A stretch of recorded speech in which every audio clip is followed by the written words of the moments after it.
Ayan, magandang gabi mga Q. Welcome po dito sa aking YouTube channel, Sopra Q TV.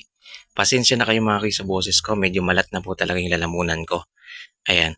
So, bago mag-end yung gabi na ito mga Q, ay meron pa akong gustong i-share sa inyo na interview po ni Sir Maestro Prediction.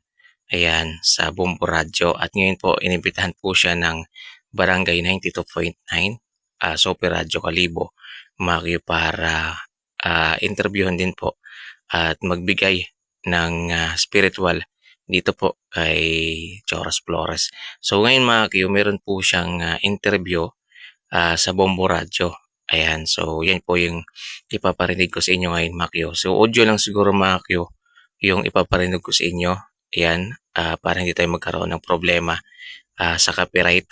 Ayan, so ipaparinig ko lang sa inyo yung audio po ng interview po niya sa Bombo Radio, mga Q, ni Sir Maestro Prediction, mga Q, about dito sa pagkalunod ni Joros Flores. Ito yung parang kagaya din siya kila Jay Costora, mga Q, na nagbabasa po siya ng tarot card, mga Q. So ito, pakinggan nyo mga Q. Ito po is audio recording lang po yung paparinig ko sa inyo, mga Q, ha. Kaya ito, pakinggan nyo.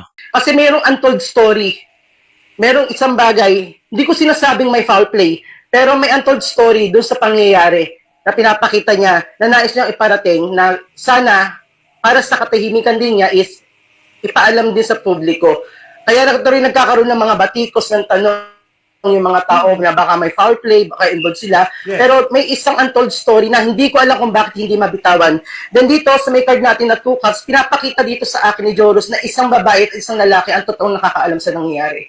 So there's a possibility na kung hinihiling ng publiko, ng netizens natin, yung sinasabi nila na interview, one by one, para po sa lahat ng mga kasama, siguro maganda po, panawagan natin sa publiko, sa nanunukulan na magsagawa sila ng isa pang investigasyon na kung saan pwedeng makausap yung mga bata na individual.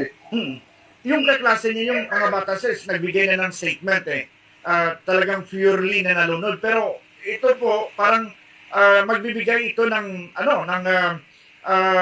tawag dyan, yung investigation sa mga authority natin, especially sa mga parents niya, na parang magsagawa ng another angle, parang ganun sir, na maimbestigahan itong pagkamatay niya. Yes, opo. Oo.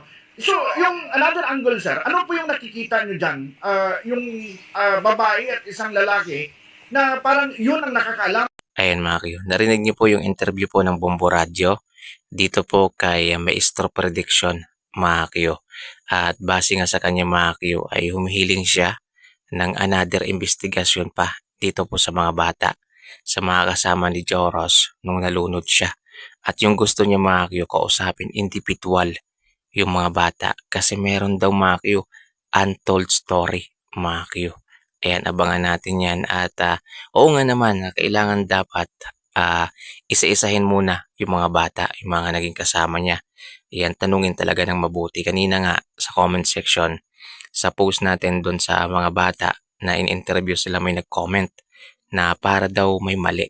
Dapat daw in-interview muna isa-isa yung mga bata, dalhin sa parang kwarto, tapos interviewin, mga Q, kung magkatugma talaga yung kanilang sagot, mga Q. So yun po yung hiling ni Maestro Prediction, mga Q, at sana marinig, mga Q, kasi na-interview na siya sa Bombo Radio Habang in-interview siya sa Bombo Radio, sinasabi niya yon. Ngayon, naimbitahan ulit siya sa Barangay Aryo 92.9.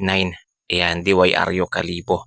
Ayan, ano po yan ng GMA, mga Q. So sana hilingin niya rin ulit doon para mas mapakinggan talaga siya, mga Q.